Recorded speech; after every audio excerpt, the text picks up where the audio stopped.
Bionicle. It's one of the world's most popular toy franchises, in no small part due to its fantastic characters, brilliant world building, and exceptional storytelling.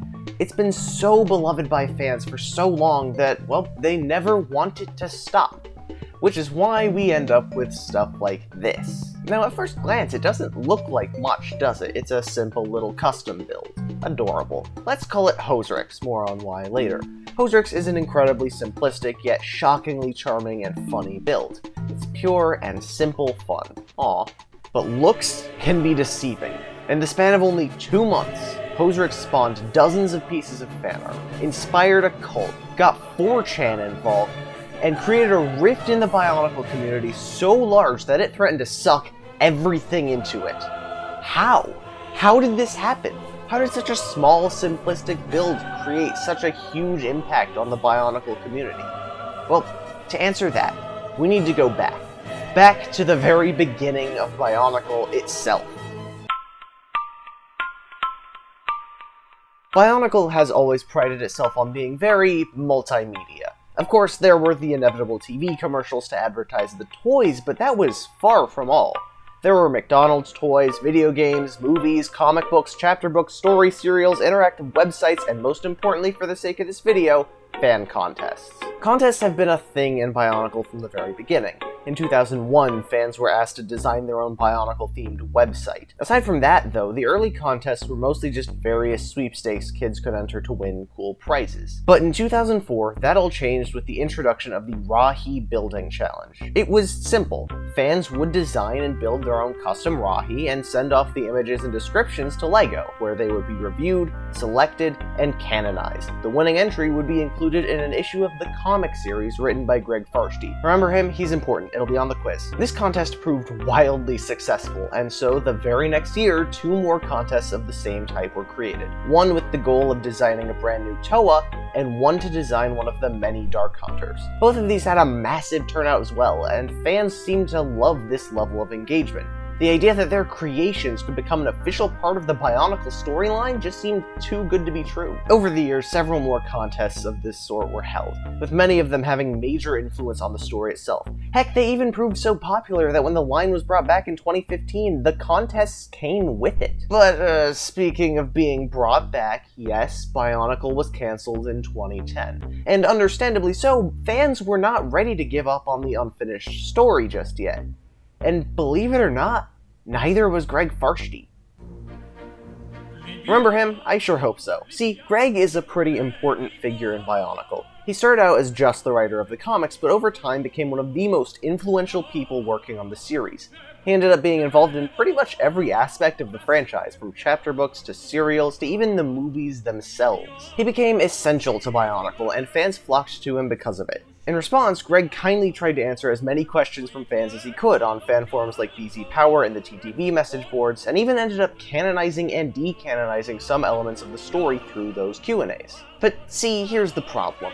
LEGO pulled the plug on Bionicle before Greg was finished writing the story, so they graciously allowed him to continue adding on to it, telling new stories for as long as he pleased. And he did so for a while, telling them in the forms of serials and Q&As, until his workload on other LEGO projects became too much to bear and he had to stop. But Greg still had time for fans. He tried to answer questions as often as possible, even if he wasn't actively working on new story content anymore. And that's where the meat of our story really begins. On February 11th, 2020, a member of the TTV message boards named Himorosi asked Greg if he would be willing to do more fan contests. Maybe not for designing new characters, but there were plenty of characters that had never gotten an official design before. Maybe we could have a contest or two just to see what the most important ones looked like.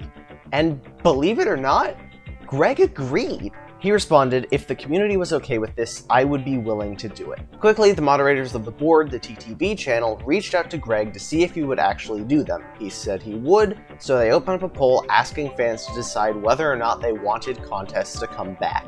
A landslide majority voted yes. And so the TTV channel and Greg got to work, writing out all the rules and creating a list of which characters would receive canon designs. By April 17th, the entire list of characters was complete, along with an explanation of the rules that would need to be followed. Not only that, but we were also told who the very first contest would be about: Toa Hoseryx. For a bit of context, Toa Hoseryx was the first Toa ever created, and was responsible for forming the Order of Mata Nui. Very cool, very tough, very mysterious, you know the drill. Now, this contest was split up into two parts: a build part, in which people had to build Hoseryx with actual Bionicle pieces, and an art part, in which fans would design a custom mask for the character and draw the winner of the build part wearing it. The build part naturally came first, and that's where the trouble began.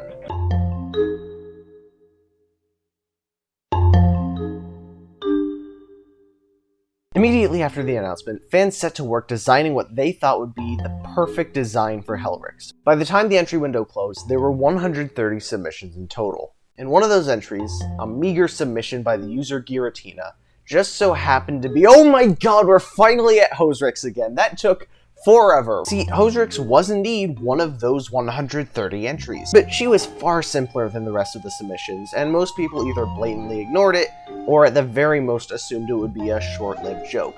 That is, until Hoseryx started winning. See, the voting process was broken up into 3 rounds. Round 1 split up all 130 entries into 8 different polls. Voters would choose their 3 favorite entries from each poll, and the top 4 from each would move on to round 2, where they would be split up into 3 polls. Voters could choose 2 entries from each of these polls, and the top 2 from each would move on to the final round, a winner takes all. Vote for 1 entry and 1 entry only, and the winner would become the canon build for Hoseryx herself.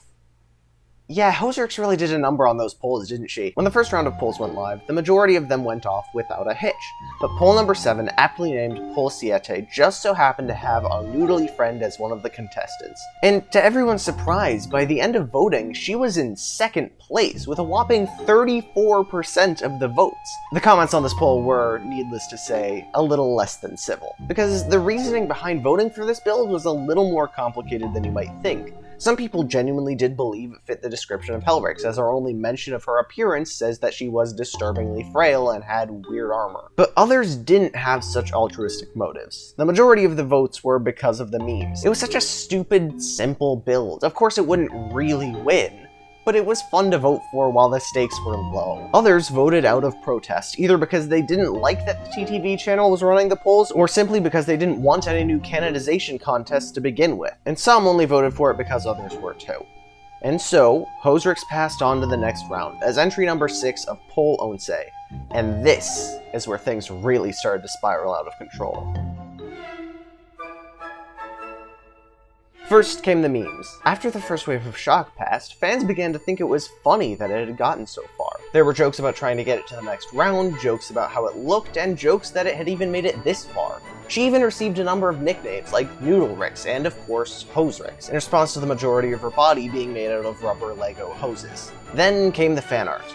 In response to the memes, several well-known artists in the Bionicle community began drawing Hoseryx, either to rally the fans together or just to play along with the memes. Heck, I even contributed to this with a cheeky little parody of Doom Eternal. As the poll went on, the cries for Hoseryx's victory became louder and more prominent. More memes, more fan art. The voting count grew higher and higher. The comments on the poll became increasingly toxic. Somewhere in the middle of it all, a subreddit called the Order of Mata Noodle was formed that acted as a sort of cult for the build. Yeah, I really can't believe that one either. It's wild. And then came the vote brigading. As a result of the increased attention, more fans created accounts on the TTV forums to vote, either for or against Hoseryx. Some fans even began creating duplicate accounts so they could vote more than once. One user even got 4chan involved, asking them to vote brigade the poll and get Hoseryx to first place. And with all this attention, it was only a matter of time before Hoseryx became the reigning champion. By the time voting was closed, Poll Once had received over 700 votes, 35% of which were for Hoseryx, putting her in first place by a single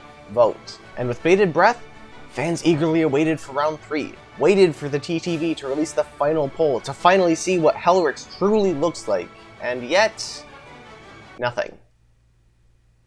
Nothing at all. Unlike the round 2 polls, which had come up immediately the day after the round 1 polls ended, it wasn't for another 2 days that the round 3 poll would finally appear. People understandably assumed it had something to do with Hoseryx. Were the TTV reaching out to Greg to see what he thought of the whole situation? Were they conspiring to remove Hoseryx from the race? Of course not. What they were doing was checking each and every vote in the polls for those dupe accounts I mentioned earlier. See, the contests don't have a rule against vote brigading like the 4chan stuff. However, they do have rules against making multiple accounts.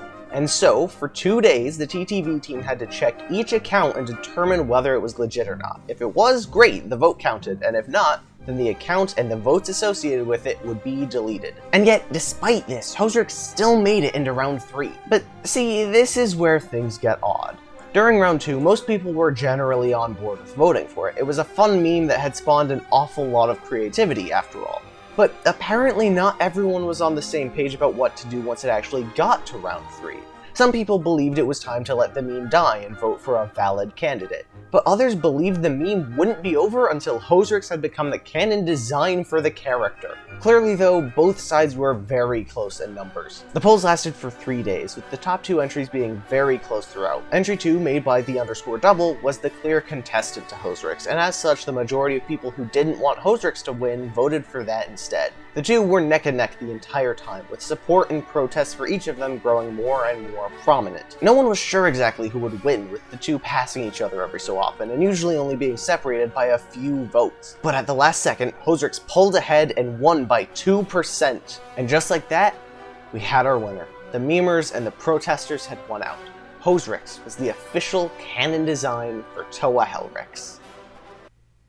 Except life is never that simple, is it? Because just like with round 2, after the poll shut down, it was nearly 3 days before we got our official declaration of a winner. Why? Because apparently, the Hoseryx fans hadn't learned from round 2, and had made more dupe accounts again. Of the 1,129 total votes, a whopping 111 of them were dupe accounts. And when all of those were deleted from the final result, the _doubles post actually came out on top, with a mere 18 votes more than Hoseryx. In the aftermath, there was quite a bit of grumbling. Some people still thought that the TTV had rigged the votes, others just weren't happy with the way the polls were handled, and more still were actually thrilled that we had a serious, valid candidate as our canon design. Following the announcement, the art contest immediately started, with every entry being based on the winning model, though that didn't stop some people from trying to sneak Hoseryx's proportions back into the mix. Ultimately, this is the final design. And with all that, it's finally over. I doubt something like this will ever happen again, and if it does, I assume it'll be shot down pretty quickly. I think the Bionicle community is done with meme entries. So, what was the point of all this? Was it a lesson in fandom toxicity? A cautionary tale against giving fans control? A warning about allowing canonization to go unchecked? Of course not. I just think it was funny.